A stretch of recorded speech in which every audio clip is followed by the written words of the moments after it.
Hey, everybody, welcome back to another amazing episode of the Power Women in Insurance podcast. My name is Teresa Kitchens, and I'm here with Dustyne Bryant today. We are talking all things, I hate to use the word national alliance, but national alliance. That's the term that a lot of people know about.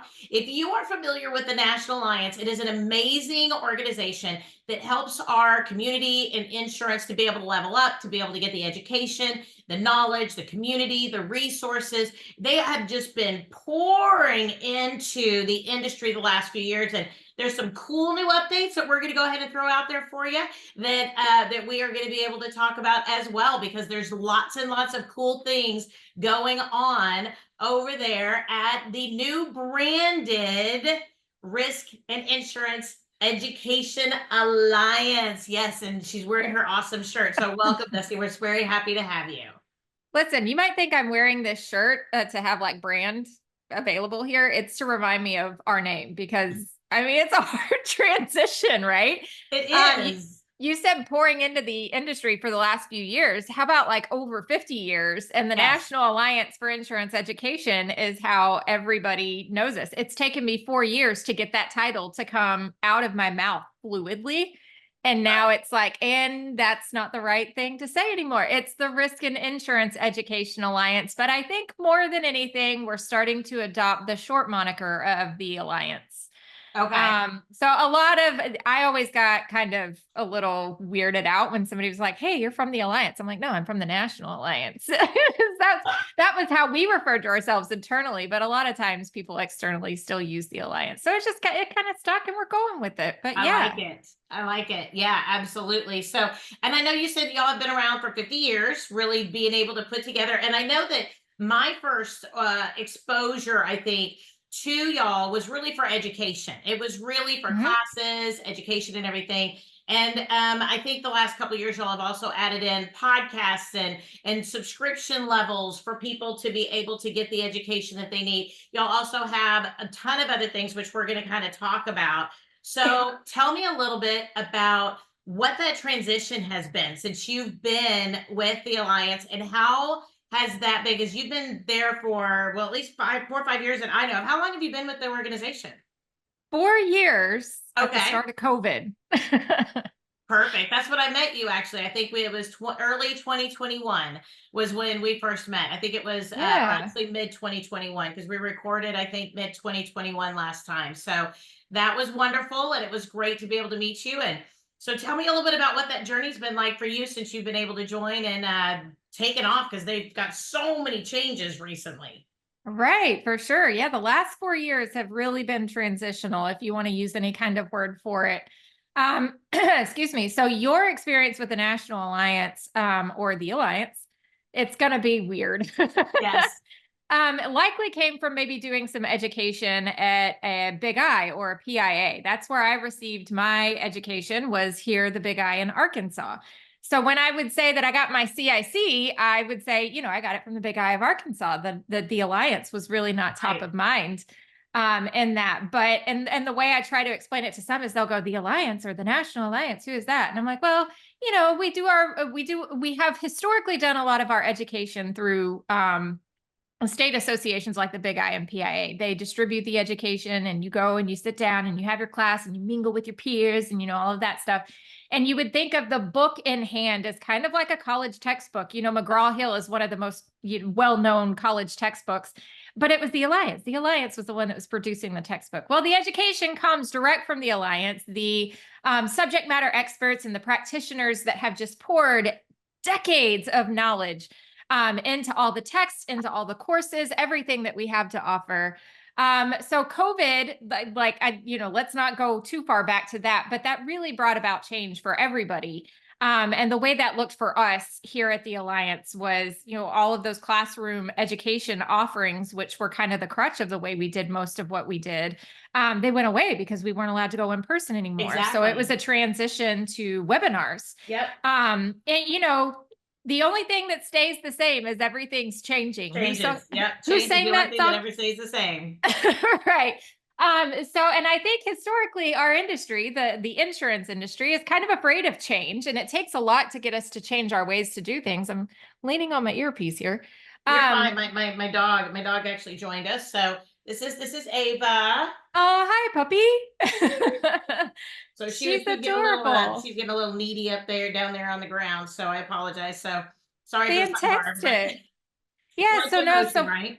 oh, right. And so we transitioned to the webinar format. It was absolutely necessary and needed at the time. And one thing that it really kind of thrust the insurance industry into was the virtual world, and where we had always been kind of crutching on, we've got to do things in person. We've got to see our clients in person. We've got to have our marketing meetings in person. We need to get the whole team around the conference table in person. All of our education is done in person. COVID changed that. And so now we've really learned to work in this virtual space. A lot more than not, people are very, very comfortable with doing things on webinar, virtual meetings, meeting people for the first time that way, being confused about whether or not they've actually ever met that person in person now, you know. So Um, true. right. So that really kind of catapulted the change in the way we distribute education now. Same for the state associations. Not only do they hold in-person events, a lot of them are holding hybrid events where they have the in-person speaker teaching the classroom at the same time there's a camera on them doing a webinar at the same time. So that brought about a lot of change in terms of how we do our education. The vast amount of content, there's a lot of different ways that people can consume education, and all of our content. When we say content, we're not just talking about like TikToks or anything like that and all, that's fun that comes along with that social media buzzword, if you will.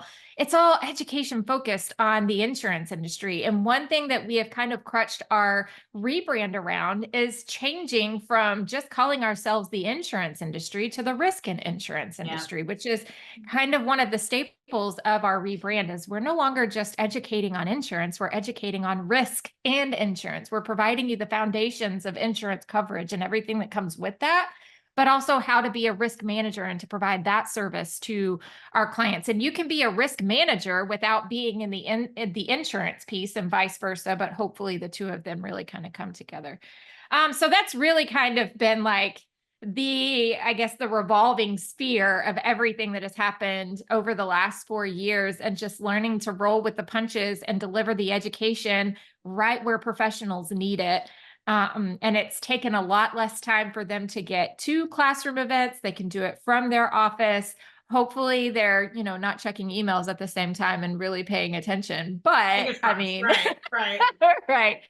So yeah, that's the last 4 years, basically. Well, The I love it podcast is though. I doing love it great. though, because y'all are really meeting the industry where the people are, right? So, like, Right. if they can't travel or if they need to be able to get something done, because I have to say, I do the membership, right? And so, and I've been working on my CIC, and I ended up having to take a little bit of time off due to just some family tragedy situation, literally like a couple Yeah. months after. I mean, most of my listeners know my son passed away in September of 2021. Mm. I think we had actually met and talked like in June or something like that. So I mean, it was just kind of one of those things where I was already like a class in. I ended up like waiting a year, and I took a class, and my brain just was not clicking. And when I took that test, I knew my brain was still not clicking, and I knew it wasn't. So I did not pass that one. But now I'm 3 in, so now I'm back in. I got to get it all figured out by next year. So by December next year. So that's really really good. But I mean, I've enjoyed with the subscription, doing the online classes, being able to do it in an environment that it's at home for me, and it's something that I can really just study with. And I mean, I keep all my binders back down here. I think I have one up there, a couple down here, and I love them because I pull them out, we use them. I've got my little post-it notes in there. And I have to say, it's been such a great educational experience. I was thinking about maybe doing one in person, just to try to shake it up a little bit, but I just haven't found anything that really matches with my schedule that works well. Whereas, doing it online at my office or here, at home, really, it just seems to work better with my schedule. But at the same point, I have loved being able to do that, and just to be able to get that knowledge, because I think there's so much about the insurance industry that it's so hard to nail down sometimes, that this has given me a lot more confidence, and it's given our team a lot more confidence and knowledge, deeper knowledge, that I don't know how people would have necessarily gotten that much knowledge prior to what you guys were doing. And again, you've been around, y'all, the Alliance was around for a long time, in the education space, but it's so important. If people are not Yeah. getting that education, there's so many reasons to be able to do it. Right. You know what? Honestly, Teresa, that was a great testimony, if you will. Let's clip that, send that, and we'll put that on the website, right? No, but speaking to the fact that you kind of were not in the right headspace, you took the class because you were trying to keep yourself busy, right? Yep. Weren't in the headspace, didn't pass the exam. The whole benefit that I love to talk about that subscription, which the subscription basically is just, it's a year-long membership, if you will. It is an annual commitment. I believe you can pay it in a quarterly installment, but it is an annual commitment. And you get access to every class that's under that designation. The intermediate has, I think, the CSR and the school risk management. So CRM, sorry about that. And then the CISR has those designations there. So you get access to all of those classes. The advanced has all of the upper level designations, which is the CIC, the CPRM, and the CRM. I'm sorry, the one under intermediate was CSRM, school certified school risk manager. Good God, I'm All gonna those get fired. acronyms, all the acronyms. Right. You got to keep them all straight. Anyways, so the thing is like, if you don't pass, you take another one. There's no, Yeah. you don't got to go back to somebody and go, oh my gosh, I didn't pass, and get wrapped up in your head. That screws with you even more, because now you've lost confidence in yourself and you're Yep. afraid you're being judged, kind of thing. You just take it again. In terms of CE, you don't want to take like the same one over and over and over again, because you can't get CE for the ones that you take within a certain time period over and over again. But it kind of takes that fear of test taking out, because you know that if you don't pass, you can go back to it again. I would add to that, if you're not passing and you've taken it a time or two or three, reach out to us here at the Alliance. Reach out to the academic directors like myself and the other academic directors, Sarah and Jeremiah. We can take a look at your test results and kind of see where you're missing and kind of guide you in that area. Right. We can also, sometimes we don't even have to take a look at your test results. We could just get you out of your head. Yeah. You know, That's that a huge neighborhood part of thing, test and I do want to taking. make sure that we do address that, because for me that was really important. So it is 2024. So today we are actually recording June 18th, 2024. But like I mentioned, my son passed away in 2021. In 2022, I took a course, did not pass. I waited another year to be able to take it. I just took another one as my third course, and I just, for some reason, I had this fear that I was not going to be able to pass it. And I did the life and health. I don't do a lot of life and health. I do very little life and health, actually. I do have a license. I've had a license for 21 years, but I've never done very much with it. And I had to be able to tell myself, I had to talk myself through that. If I don't pass, and I had to have my CE done by like the end of May, because my birthday is in May. So I was like, okay, Teresa, you got your CE, chill out.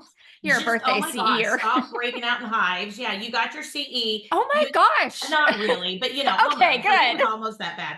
But I mean, I was just like, Teresa, just chill, because if you don't do this, you could take it again, right? You will have gotten your CE. That'll accomplish one of the two things that your goals were. The second one is definitely to pass the course. So I really freaked myself out about it. And it was really funny. I ended up telling my team. I've got 9 team members. I'm telling all of them, because in my mind, I'm justifying my life, right? Like being able to talk to Right. them. And I'm like, oh no, it's okay. If I don't pass it this time, I can just take it again. It'll be fine. And so I'm totally like psyching myself up, telling my husband, and my daughter works with me. And I'm just like all about this, right? And then I take it. And as soon as I was done, I was like, I was more prepared than I thought I was. So I was super excited. So I do think that whole psyching ourselves out, I did definitely, because of the subscription, exactly what you said. I was like, Teresa, just chill out. Like, this is not rock. Like, this is not the end of the world. The world Well, is not ending if I do not pass this class. I have until the end of 25, technically 2025, to be able to pass all the courses. I'm like, just chill out. Just stop being so hard on yourself and just relax. right. Yeah. And well, another thing that changed too is before COVID, you would take the class, have to take the exam right after the class, especially if it was in person. You're sitting there for, with the CISR, you're there all day long, 8 hours. The association may schedule you to take your test right after, or maybe the next morning, CIC, you're there for 2 days, and Yeah. then you come in the next day to take that exam. So you're cramming the whole time. And now we have extended testing windows. You get a little bit of time before that test window opens up, and you've got like CISR right after the class ends, the test window opens up, but you've got, I think, 5 to 7 days. to take that exam. So you get some study time, you get to kind of debrief for a second, maybe answer some emails, get out of your head, talk yourself out of it. Yeah. So it's not as hard as you think it is. However, we don't want to make it super easy, because if everybody could pass, then the designation wouldn't have a lot of meaning. You want it to be something that you have to work really hard for, and that absolutely means something in the industry. And it does. On the same token, one of the things that I tell our professional designees a lot whenever they get kind of wrapped up and they don't pass the exams and they're like, what am I missing? I've been doing this for 20 years. We have high school curriculum as well. And that started just before COVID, really took off in some of our high schools in Texas because of COVID. Now they needed some video-based learning, and this just kind of folded right into it, right? And it's really expanded over the last 4 years. So that's another thing that's happened in the last 4 years, is our high school programs have expanded to several more states. But I will say, like, you can do this. Our high school students pass these exams sometimes at higher rates than our professional designees do. And it's because they don't have that inherent knowledge of the last 20 years of being in the industry, right? So you've got to learn to put your industry knowledge in this pretty little box, tie it up, set it over to the side, and just focus on what's in the class to take that test. And just hearing that, they'll go, okay, turn off Travelers, turn off Safe Code, turn off everybody else, set it over here in this box and focus on what's in this textbook right here. And then they pass. And it's, that's another test taking tip for that. Yeah, for sure. Because I do think that overthinking is probably one of the biggest challenges, but I also like big time. the fact professionally and in education, right? 100%. Yeah, right. If I had to stop overthinking, my life would probably be a whole lot easier, just my personal life, right? But I think too, is that I like the fact that the tests are kind of essay. That way you get the ability to be able to put everything out there, right? And it'll say, like, say there are 7 points to whatever, it says name 3 or 4. It's not super intense. You get to pick the ones that really maybe resonated with you, even though you want to know all 7.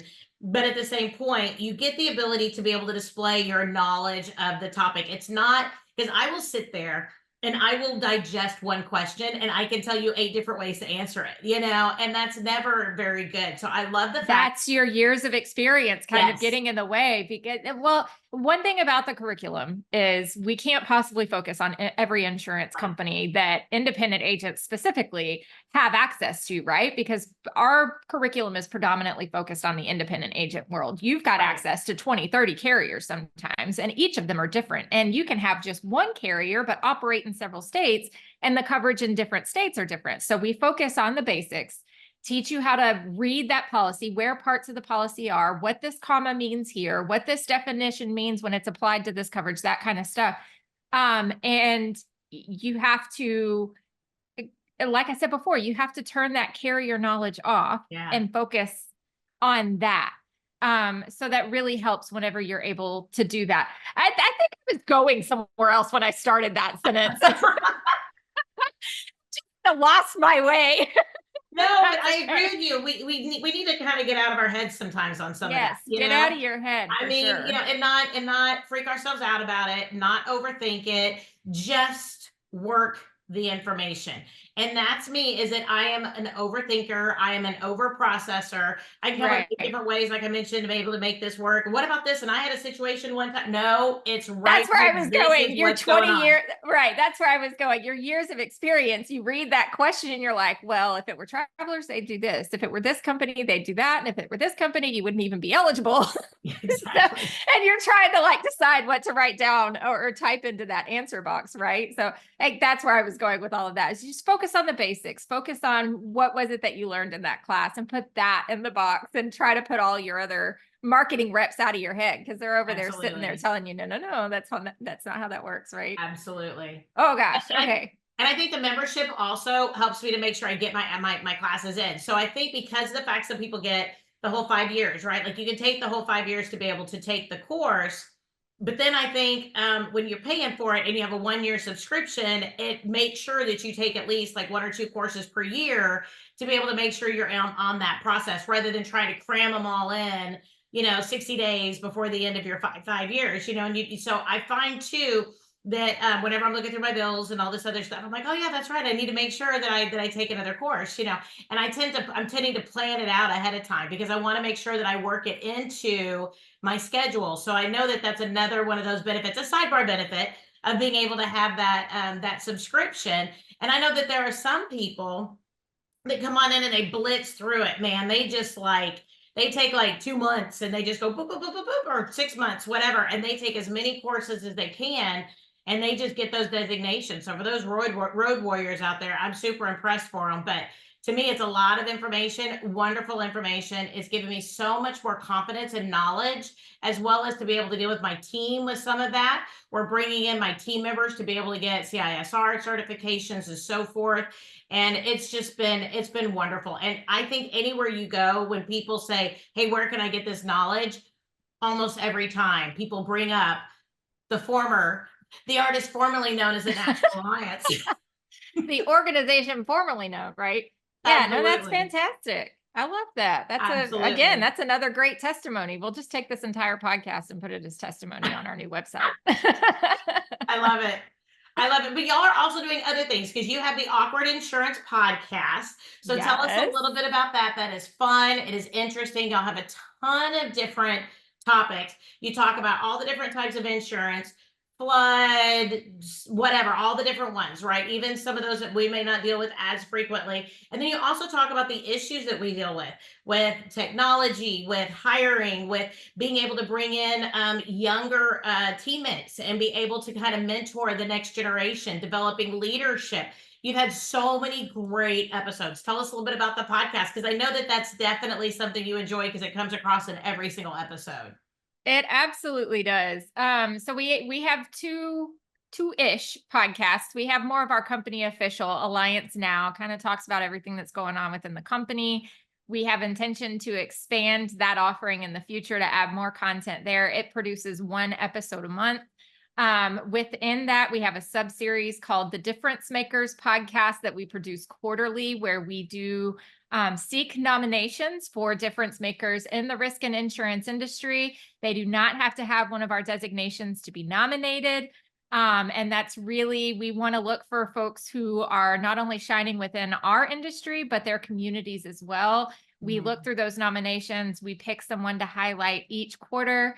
And then once a year, we do a video spotlight for somebody within that, because we just really want to uplift the professionals in our industry, right? And then there is the Awkward Insurance podcast, and it is all things that I like to say awkward because it really has no rhyme or reason, except that it's educationally focused on the risk and insurance industry. We've got podcasts that kind of range from somebody focused in the high school curriculum, because we would love to be able to provide those teachers with links that they can say, here, listen to this podcast, write a summary of it or whatever to give those kids something different to listen to.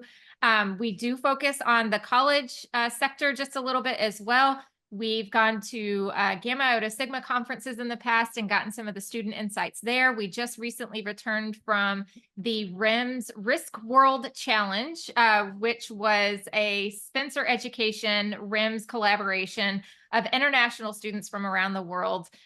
They come and they do this challenge of a real risk management scenario that they've been working on throughout their semester. Right. And then they come and they compete, and there are 3 top contenders for that. So we did a ton of interviews with the college students there. They were absolutely phenomenal. I have goosebumps just now just talking about it because they were so really cool. It was an awesome experience. So we do episodes that are focused on college as well. And we hope that whenever we focus on the professional side of things, that translates for both the college and the high school students as well, so that they can experience our industry through our lens. In terms of the topics that we have on Awkward, oh gosh, it's a little bit of everything, right? You kind of summed it up. We've talked about just different neurodiversities that, really kind of work within the insurance industry and how the insurance industry is built for everybody. We've talked about different lines of business. We've had some really awkward ones. We just recently did one with Susan Eder where we focused on some markets that I couldn't even use words because I'm too modest. But my fabulous co-host, Ashley Fitzsimmons, she's with the OIA, in Ohio, she was, she is nowhere near as modest as I am. And she was able to say all the words. I just kept myself on mute and How sat funny. there I have to like, make sure I get on that one. I think I'm a couple behind on that one. I need to, that makes me want to go, hold on, guys. I'm going to be on the rest of the afternoon. We're going to do this afternoon. We're going to listen to it. And that's really funny. I actually ended up seeing Susan at InsurTech Insights in New York a couple of weeks ago. And she was still talking about the episode. And I'm still like, she's like, Dustin, why are you turning red? It's still an episode that I am still embarrassed to say I was a part of. It's just not my comfort zone. And then, that's what makes it awkward though, is I even afterwards, how we are afterwards, I was like, oh my gosh, I'm nearly 40 years old. How immature can I be that I couldn't have this conversation? I'm like, you know what? It's who I am. It is what it is. Beautiful. I Um, love it. so we have lots of different conversations. Now we're trying to refocus the podcast because we do so much out in the industry now, and we go to so many different events. We don't want to capture the same type of content each time. So now we kind of focus our seasons based around a theme, so that no matter Okay. where we're at, we want to try and have conversations within those themes. And we just got back from the InsurTech Insights USA conference, where we focused our content predominantly on the language that's missing between technology and insurance, and how Oh, technologists need to have more education in insurance for us to really trust the technology that they're developing. There were a ton of conversations around that. So yeah, I bet. I don't think that episode's going to be too diverse in the content that we picked. It's going to be really focused on learning each other's languages. But we have a lot of fun, and we just hope that and I get a lot of feedback too, that it's just, I've had some feedback where it's like, why is it every time I listen to your episodes, it just kind of hits right where I'm at? I don't know if Mm. that's just contextually, how when you buy a car, you suddenly see that car everywhere, kind of thing. But we also just get a lot of feedback that, like, this was really helpful for a teacher that was teaching something, or this was helpful for somebody that was looking for a career shift and now they understand that they could do something different, or Yeah. somebody within the insurance industry or risk and insurance industry that they've been stuck sitting at this desk and they didn't know what other options were available to them. And now we've got some, conversations around how to utilize a recruiter in our space. Not a lot of people Yeah. have done that, and they kind of shy away from it because it feels a little spammy sometimes when the recruiters Yeah, reach out a to little them. But scary too, because you're putting up yeah, so so much lots. money and you're doing this, you're doing that. I mean, what's my guarantee? Where are the people coming from? Because this person's in charge of finding them. It's like, it's kind of like, especially for hiring and or business owners, it's a little scary because it's kind of a little bit more hands off. I think that's part of it too. Yep. Yep. So we just do a lot with the podcast, to be honest. It's a fun piece of what I do. It's not all of what I do, but it is definitely a fun piece of what I do. Well, I love it. I love it. And there's so much good content in there. And there's so much good barrier breaking conversations to be able to say, hey, I want to learn more about this topic, or I want to, learn how to be able to, like you said, hire, be able to bring people in, to be able to do the things that we need to do within the industry, maybe even to be able to bend our brains a little bit into another area of insurance. I know that sometimes people just don't know what the industry really has to offer. And I think Right. while doing this podcast, I've realized how many people, especially on the agency side, don't spread their wings as large as they could to truly get involved in a lot of these conferences and conversations across the board. We're so sometimes, especially on the agency side, we're so heads down trying to be able to sell a policy and trying to be able to do that, that we don't go to all these industry based things, and we don't meet the other people. We don't develop that community. And sometimes Yeah, we for don't sure. always know what resources are available to us. So I think it's great you're bringing them out there and making them very aware. And, that's a really good point. And I think it kind of just goes back to one of the things that I say is that insurance isn't all about sales. There's a lot more to it than that. It's one thing, like I said, in New York that we kind of focused on. It wasn't just about bringing insurance to the technology. We were trying to bring the technologists to I like insurance. that. And, I had a lot of fun doing that. We had a lot of conversations with technologists that agreed that they needed more education in the space in order to really understand our processes and our passion for the industry. One way we did that is the Risk and Insurance Alliance just recently partnered with Broker Tech Ventures, which is a InsurTech Accelerator. They take in some little InsurTech startups and they get them connected with insurance companies and wholesale brokers. And they really kind of dig into what that startup is trying to do to accelerate their production into our Oh, insurance cool. industry. And we redeveloped an intro course that uses our insurance language, like what is a broker, what is a wholesaler, what is retail, all of the insurance basics. And then we used subject matter experts from Broker Tech Ventures to where they use their technology language and say, now, everything that you just read in insurance language, this is how you use it. This is what you'll do in development. This is how you'll use this information in marketing or in research or, That's awesome. and so, yeah, so it kind of takes our language, our insurance language, our risk language, and then gives those technologists context for how to I use love the that. information. It's a fantastic effort. So it's not just about educating the risk and insurance industry. It's about educating other industries on our industry so that we can work more cohesively together. How cool. I love Yeah. that. Well, then also talk about putting everything together with knowledge. I know y'all also have Alibot, which is brand new. Yeah.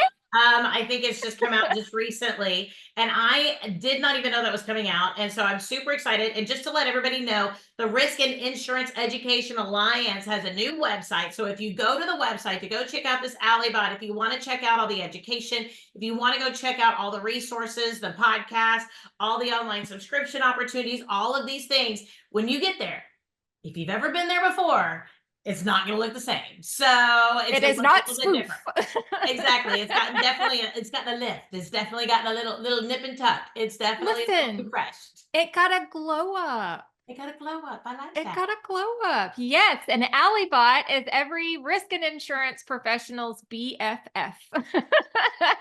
So she is a knowledge bot that we have poured over 50 years of knowledge into all of our texts. She's taken all of our exams. She's passed all of our designations. So she is a thoroughly vetted and qualified insurance professional, if you will. You can get into Alibot as a member. You log in through your profile page and you can get into Alibot and you can ask her all kinds of questions about insurance knowledge. Now, what she is not meant for is asking, what course should I take? We have a chat bot that's meant for that on the customer page. What course should you take? And it'll search all of our products and let you know what course is coming up next or what you might want to focus on. But if you've got something specific like a GL exclusion or a personal lines policy coverage point that you're not quite sure about, she knows the answer and can deliver. I think that is so cool. She also just won an award from Business Insurance. What was it called? The Innovators. Oh, I wrote it down. Hold on just a second.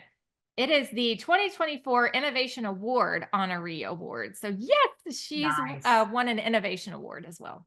Well, go Alibot. Go Alibot. Go Go Alibot. Allie. Go Allie. It's birthday. I like it. I like it. Well, and I love the fact that you guys, because I think that AI and I think those types of things are scary words right now in the industry. And a lot of Yeah. people are questioning, how can we use it? What is it really intended for? Is it beneficial? Is it something that people are receptive to? And I think that when industries like this really embrace that, all of a sudden it becomes a lot more comfortable, a lot more normal, and a lot more like whenever we say, oh, we want to integrate it into our agency, we're like, well, I really enjoyed it on the risk and insurance education site, right? So maybe my clients might really enjoy it if I get it. Like you said, you got to pour all the knowledge and information into it. It's very customizable, but at the same point, I think it's a good exposure for people to be able to test it, tried it, true it, right? To make sure that, I think it's a great forward thinking activity for you guys to do, because I do think that AI is something we have to embrace one way or another, because I don't think it's going away. It's definitely not going away, and it should kind of be taken with a grain of salt. There's still a lot of ambiguity around Right. AI in terms of data privacy and everything else. So definitely tread lightly when you're using AI. Make sure you understand the terms of use and agreement and how it can use the inputs that you put into it. If it says that it can take your data and use it in open source, then you might want to, Right. guard that a little bit more closely. Or if there's an opt out, then opt out, right? Yep. But AI, when used responsibly, can absolutely fix a lot of gaps in terms of knowledge and be able to translate something in a different way that might make it, one of the funnest things that I loved to do when ChatGPT first came out was to say, explain something like I'm 5 years old. And then you just kind of change the age and see how that explanation changes between, it was always I so don't think much I've ever done fun. that. Yeah, no, Interesting. it's a lot of fun. Or especially like if anybody out here is like, I need to go speak to my middle school class about my child's middle school class about something, you're just kind of wrapped up in your head and you don't know what to do. Just be like, explain insurance, in terms of a 14-year-old. I can't wait to start seeing it use urban slang and, hear skibbity riz or, Ohio toilet or whatever the heck all that crap means. Right. I can't wait for it to start using that. My 14-year-old's over here probably rolling her eyes at me at this point. That is But I mean, awesome. it will give you the language at least to try and help you, say it differently or whatever. So yes, AI should be used with with caution. Right. Right. Definitely don't take it 100% at face value. Look over the information, verify anything that you feel doesn't fit. For our Ally bot, our knowledge bot, subject matter experts like myself and our other academic directors, we are part of a chat where Ally does send us information if she's not sure about the answer that she provided. She gives us the context of where she pulled the information from. Not that Ally is not trustworthy at all, but in terms of the way we speak insurance, if you Right. will, in terms of something like somebody might ask about, this is one that I brought up at InsurTech Insights. What are the average or the standard exclusions in a GL policy? She gave a good answer, but she wasn't confident in it because in insurance, we say, here's an exclusion. And then we give coverage back. And Allie's like, but you said it was an exclusion and now you're giving coverage back. So I'm not really sure if I've given them an exclusion or coverage at this point. That's a good point. That's a And very so, good point. right. So subject matter experts, at least when AI is used responsibly, there are experts that are sitting behind that AI and making sure that it's giving out outputs that actually do translate well for, Right. the question that was asked.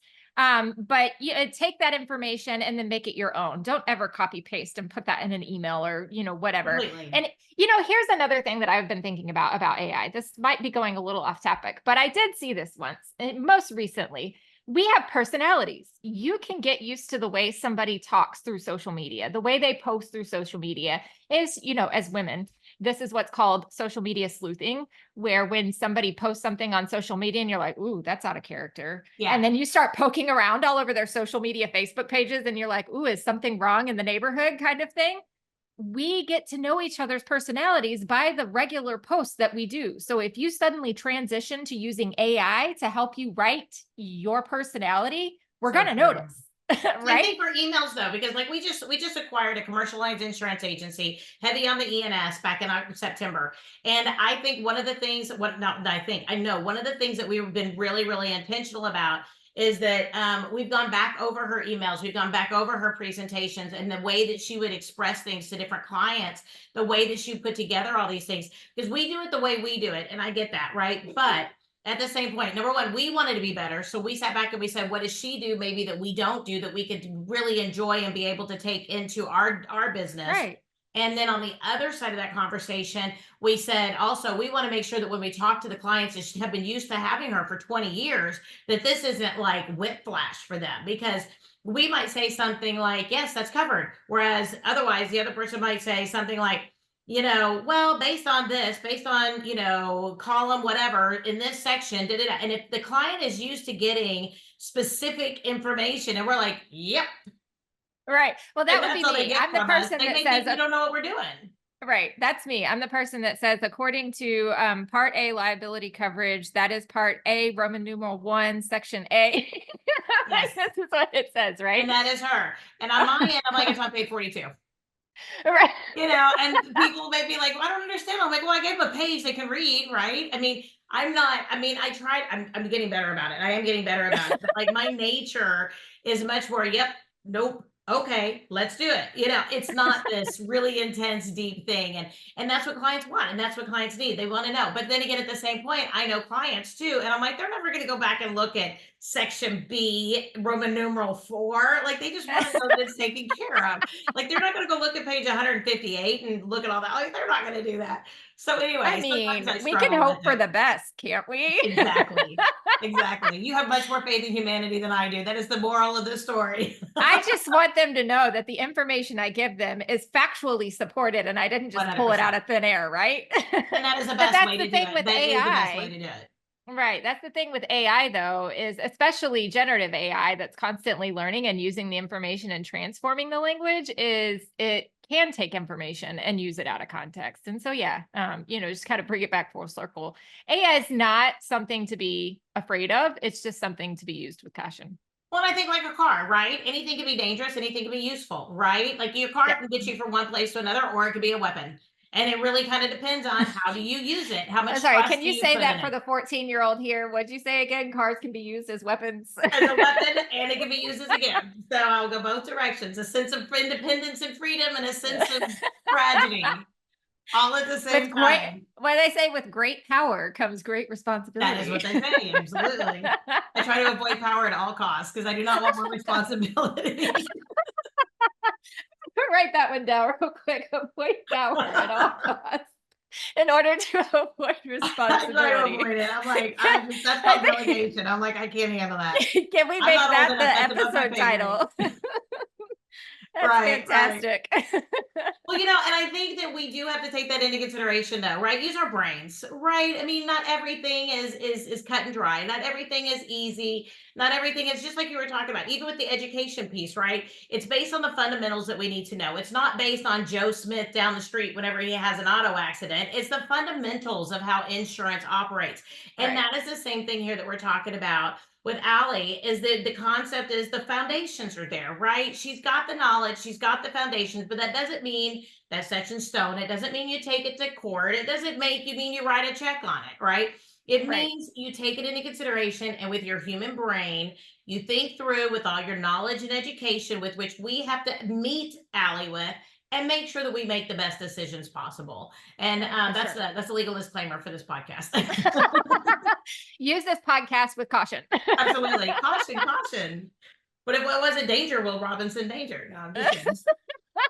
And I love the fact that you guys are really taking the whole insurance career spectrum from high school all the way through pretty much master's degrees in insurance and almost PhDs with risk management and all of these things. And I know people even outside the insurance industry, not just tech, but I've also know that some of the risk management courses are taken by risk managers who actually operate outside the insurance Yes. industry specifically, but like for major industries. Yes. So I know that like I have some good friends of mine that were working on their CRM or CPRM. Yes. I can't remember which one. Anyway, and anyway, she's working on it, and I'm not in the risk management. I'm doing my CIC, so maybe I will. But she said that it was really interesting because she was also in there with like people who like work in Vegas and how to be able to make sure risk management is taken care of at the casinos and the hotels and for all these. And she was like, it was so cool because it just brought such a different perspective to the material to be able to see it from so many different angles. And I Right. love that because as an insurance person, I love the idea of getting out of myself and seeing it in motion and in practicality. Yep, absolutely. I mean, that's a great point that, like I said, when I was talking about the InsurTech course, it's not just about us educating the risk and insurance space, but about other industries being educated on our space as well. To the point of the CRM, which is the certified risk manager, that's one of our higher level designations. The one that I botched earlier, the CSRM, the certified school risk manager, those folks are not in insurance Okay. like 99.9% of the time. They work for school districts and they are risk managing everything that goes on in that. So they come to those CSRM courses and take that. So yeah, there are people from outside of our traditional industry, if you will. We have I would love to say we have education for everyone, but that's not true. We have education within our space for as many people as possible.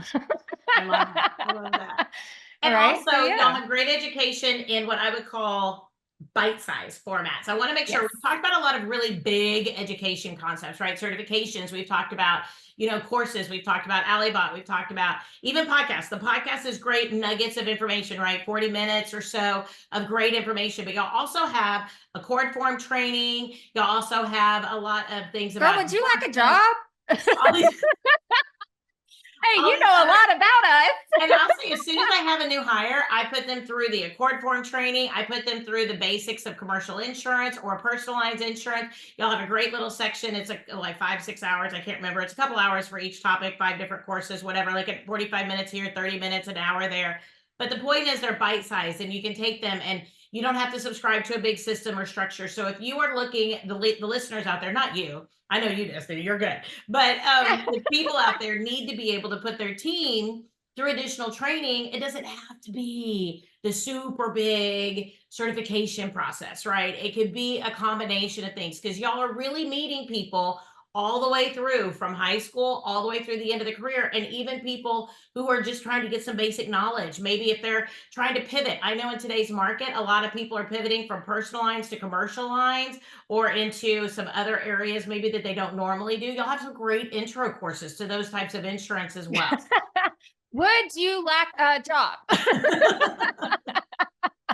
I mean, you just covered it all. What's left for me to say? Absolutely. No, we talked about the intermediate and the advanced subscription earlier. We also have the essential subscription, which I like to say works really well for the persons in the office that may not deal directly with insurance and selling it. Maybe it's your accounting leader. Maybe it's your the person answering the phones. Maybe it's somebody who's working on certs, whatever. The Essentials has those insurance basics, or maybe it's an intern that you've just brought in from high school. Yes, we should be looking at interns from high school because how many of us actually went to college before we got into the insurance space? Not very many, right? It's very few and far between.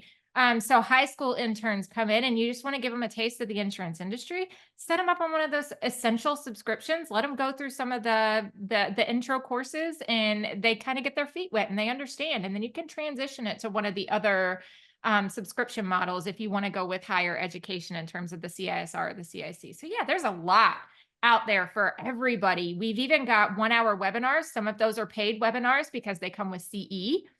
Okay. Some of them, a lot of them are free and they're topics on different things. So you just look, like we've got a resource. Oh my gosh, my marketing manager just sent me to this. Let me pull it up really quick.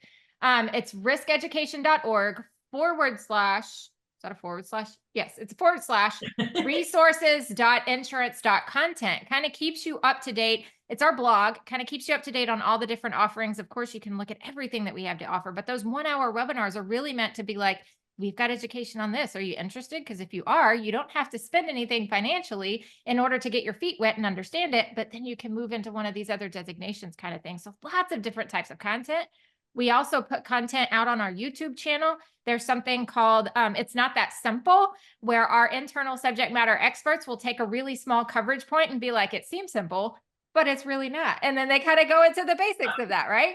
And so, I mean, lots of different ways to just keep interest in the insurance industry, and not just in the industry, but in the education piece of it, because I'm so tired of hearing people get their desk and say, have fun, right? Here's your desk, have fun, figure it out. And it takes you what, 3-4 years of having fun Easy to start, right? To start figuring it out. And in the Your meantime, liver what happened? survives. Right. And in the meantime, what happened to the clients in those 3 or 4 years? You're practicing on them with very little knowledge, right? So yeah, there's lots of content. If you're looking for it, it's there. If it's not there, give me a call and we'll make it. I like it. I like it. I like it because obviously y'all are moving forward. You're here to stay. You're here to be able to be with the next generation, the insurance professionals. You're really kind of nurturing them up again from the ground up.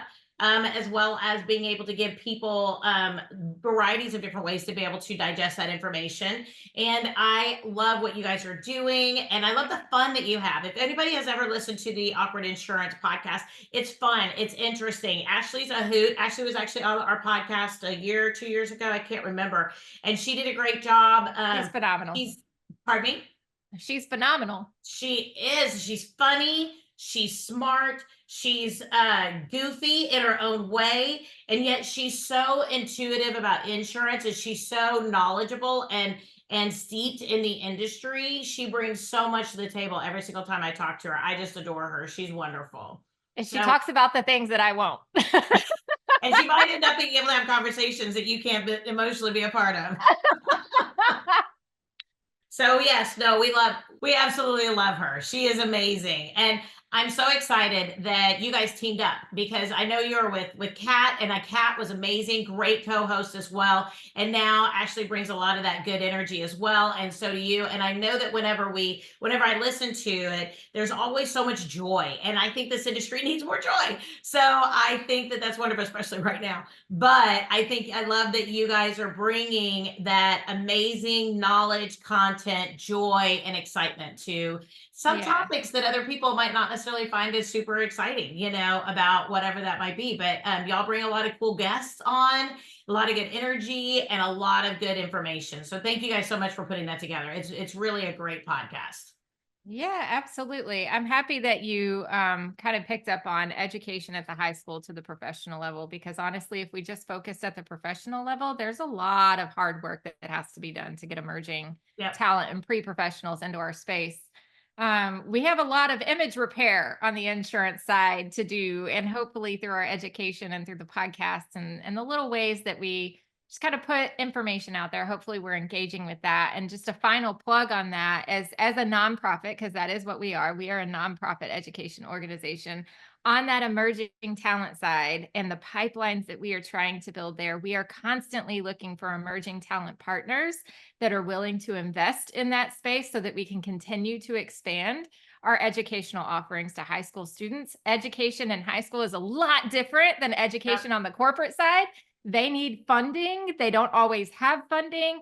In particular, some of the at-risk schools, those types of Mm. schools don't have a lot of funding. So being able to find really great partners that are willing to invest in that space, not just with money, but with their time, with their mentorship, with apprenticeships, those kinds of things, it can really transform the career opportunities for high school students that don't have college in their path, right? Well, and I know, and Um, I see it on my podcast all the time. I'm sure y'all hear it on yours all the time. Is how did you get into insurance? And the question 9 times out of 10 is, well, they were hiring.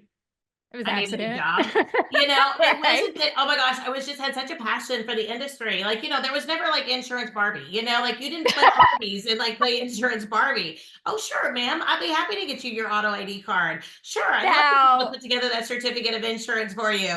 That never happened in my little nursery that I grew up in.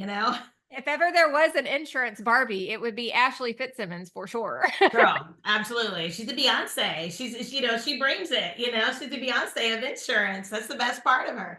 I love it. Absolutely. But I think my daughter's 25 and she's coming into the industry. She's been in the industry now for 2 years.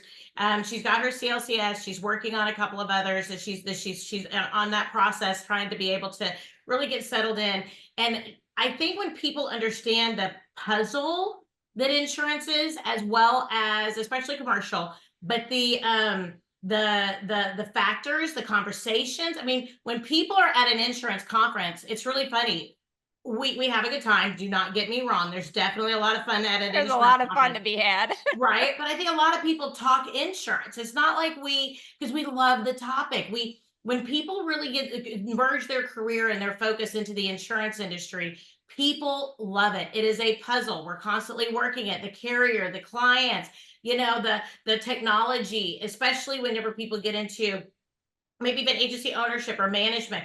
How can we do this for the clients? How can we do that for the agents? How can we do this for our teams? How can we make sure that all these puzzle pieces work together? How can we work with the type of products that our clients need, or the new types of products that are coming out, like vehicles? They've changed, right? Because they've gone more technologically based than they used to be 15, 20 years ago, right? It's insurance is a concept too. And I always say insurance is the backbone of our economy and across the United States of America. It It absolutely supports is. our banking industry. It supports our small businesses to make sure that they don't get sued and go out of business due to, like, say, a workers' comp claim. If you don't have workers' comp in the state of Texas, it's optional.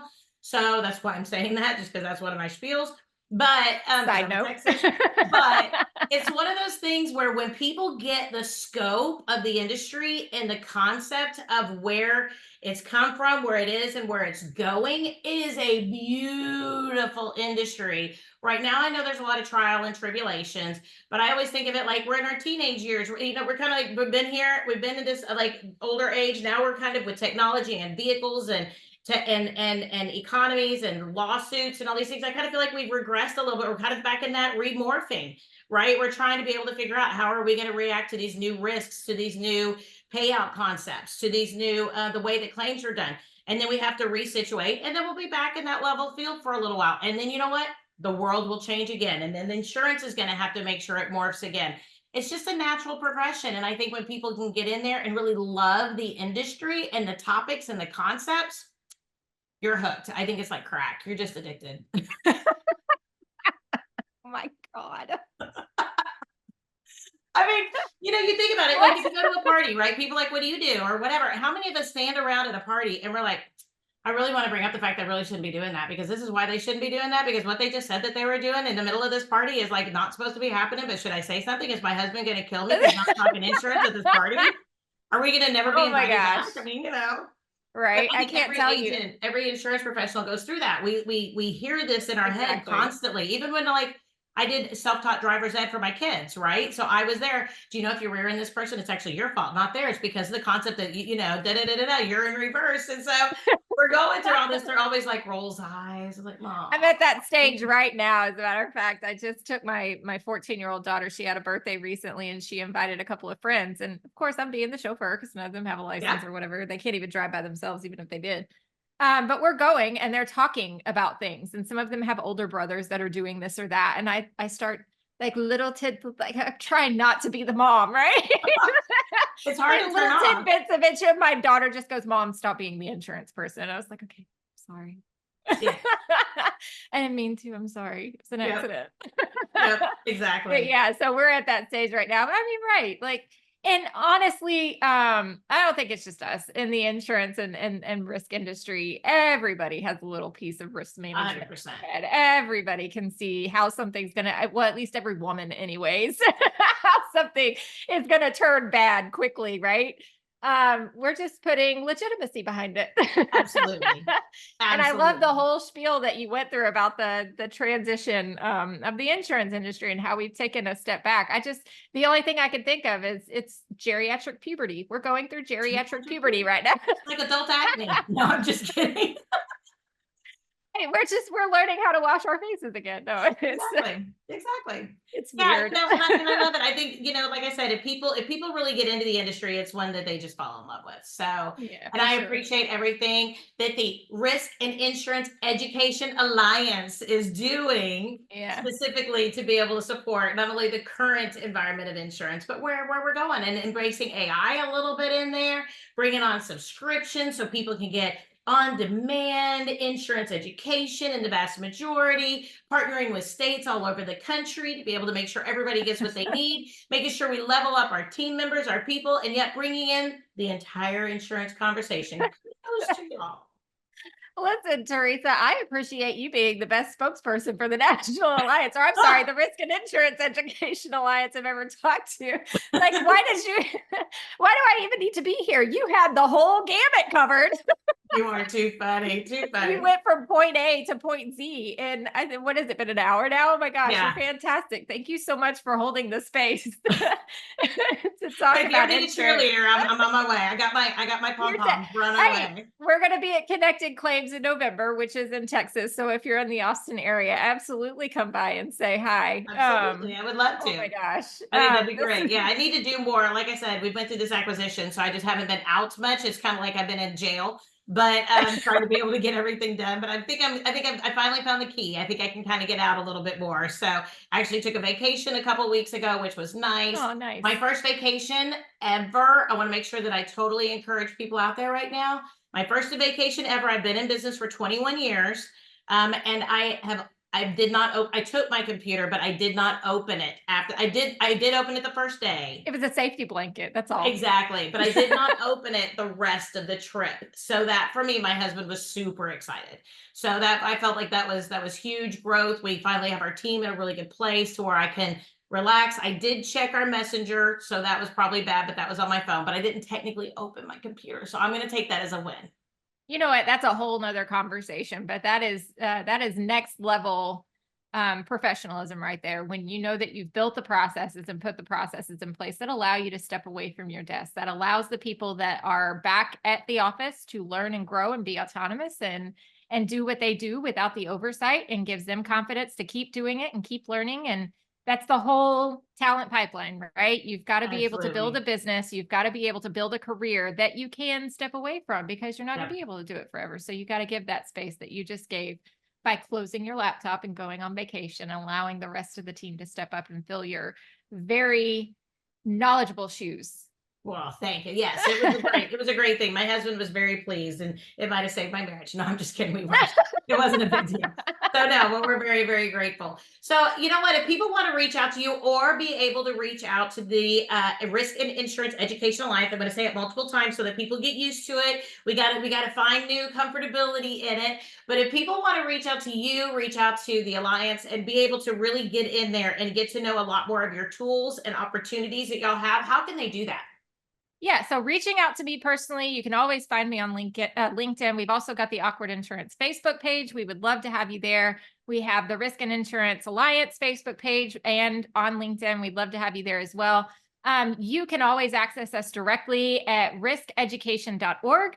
It used to be scic.com. Scic.com is still up and running, but we'll redirect you to riskeducation.org. Let me say it one more time. Riskeducation.org. So you can access us there. I am not the only knowledgeable person here. We have an entire team of knowledgeable risk and insurance education professionals. We have a commercial lines academic director, a risk management academic director who that was really funny when you brought up the PhD level being the risk education. That's kind of true, because the wonderful woman that does that education, she has a Juris Doctorate. So yes, she is writing education that comes from her brain, right?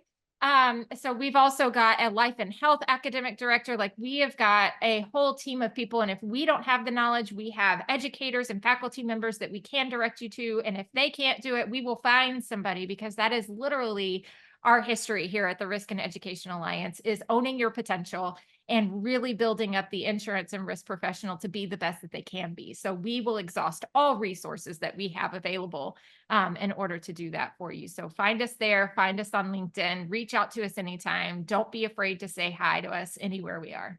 I love it. I love it. Well, thank you so much for joining us today. You're amazing as always. So I can't wait to have you on again. So thank you. Thank you so much for having me, Teresa. You've been a blast. Well, thank you. Everybody, do make sure you check it on out. Make sure that we take responsibility. We take the ability to be able to make sure that this industry is better with us in it, and make sure that with our being able to come to the table every single day, we bring our very, very, very best. And that brings education, it brings knowledge, and it brings the ability to be able to spread the message and help others to be able to be better at the end of the day as well.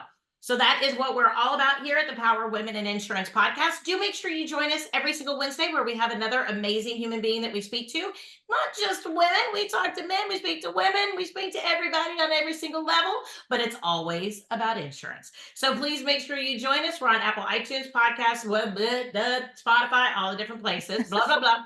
Just Google it up, and please make sure you join us. Again, my name is Teresa Kitchens, and everybody, I'll talk to you next week.